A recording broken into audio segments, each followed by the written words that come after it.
राजा दीवान छौरी अल कोई ई बंगाल से न हिला वही सही कमा छौरी अल कोई ई बंगाल से तू हिला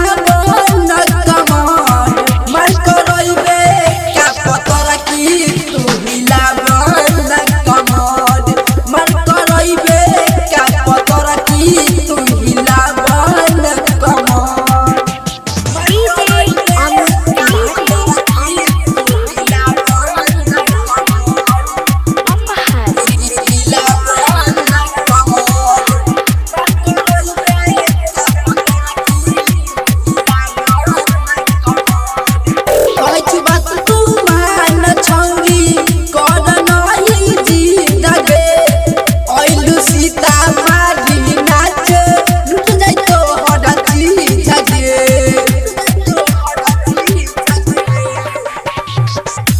बात तू मान छौरी कर नहीं जीत गे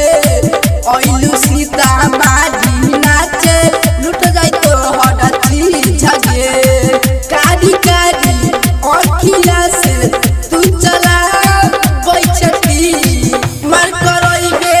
का पतर की तू हिला न कमर मर करइबे का पतर की तू हिला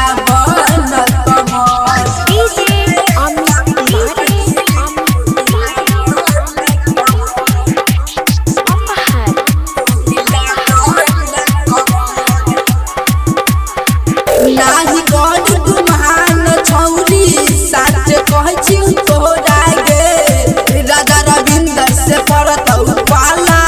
फाइट जइतौ तोरा गे गड नाही गुमान छौरी साच कहै छी तोरा गे छोरा रुपे सवा से पाला परतौ फाइट जइतौ तोरा गे